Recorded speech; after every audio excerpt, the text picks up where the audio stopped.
Je veux bien penser aux agriculteurs, mais il faut aussi penser aux Bien sûr. consommateurs. Le lait, c'est vraiment une des données de base. Si soudain, c'est 20% de plus la brique de lait, c'est très conséquent.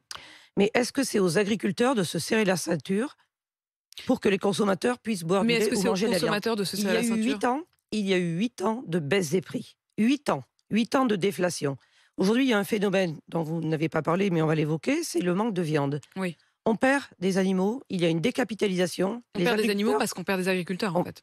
parce qu'il n'y a pas de rentabilité. Pendant 8 ans, il y a eu des prix écrasés, une consommation moins chère. Les consommateurs s'en sont pas aperçus, mais ils dépensent de moins en moins pour leur alimentation. Vous pourriez dire aussi qu'il y a eu une augmentation du SMIC, qu'il y a eu un chèque énergie. Le gouvernement a pris des mesures pour soutenir le pouvoir d'achat des Français. Il a annoncé, encore hier, des mesures sociales pour soutenir le pouvoir d'achat. Mais pas sur les agriculteurs? Pas, en tout Pas cas, suffisamment? il y a eu des aides aussi pour les agriculteurs, mais les flambées vont plus vite que les trains d'aide. Pardon de reposer la question très précisément, mais vous n'y répondez pas.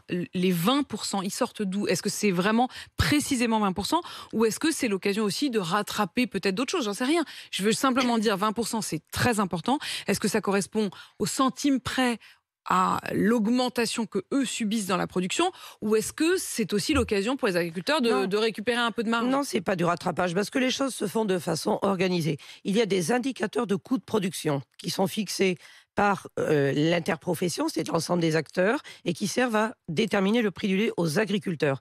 Puis les industriels actent qu'il y a du carton qui augmente de 40%, de l'acier qui augmente de 60%. Donc ils ont besoin de répercuter leurs coûts à eux aussi. La note présentée aux distributeurs, elle est très précise et ils le savent. Et donc cette demande de 20%, elle est fondée sur des indicateurs objectifs. Christiane Lambert, vous dites qu'il faut absolument que ces négociations soient bouclées avant la fin du mois.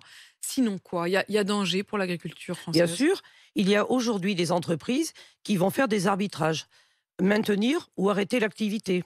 Des agriculteurs qui vont faire des arbitrages. S'il n'y a pas de hausse, ils arrêteront de produire du lait et de la viande, ils produiront des céréales. D'autant que les céréales flambent à cause de l'Ukraine, de la sécheresse et de la sécheresse qui arrive en France aussi. Pour le coup, la partie cultivateur plutôt que éleveur se porte bien. Elle subit aussi des hausses de charges importantes et la sécheresse aujourd'hui, mais la partie grande culture a vu ses prix augmenter, c'est vrai, parce que le contexte mondial fait qu'il y a Les moins de producteurs céréales. de blé français vendent leurs blés plus chers. Oui, celui qu'ils vont vendre maintenant. Celui de l'année dernière, ils l'ont vendu au prix Mhm. bas, mais aujourd'hui, les cours des céréales ont augmenté, oui, c'est vrai. Et donc l'alimentation animale augmente aussi, vous parliez du lait, les vaches mangent de l'aliment pour faire du lait, de l'herbe, du maïs et des aliments complémentaires achetés.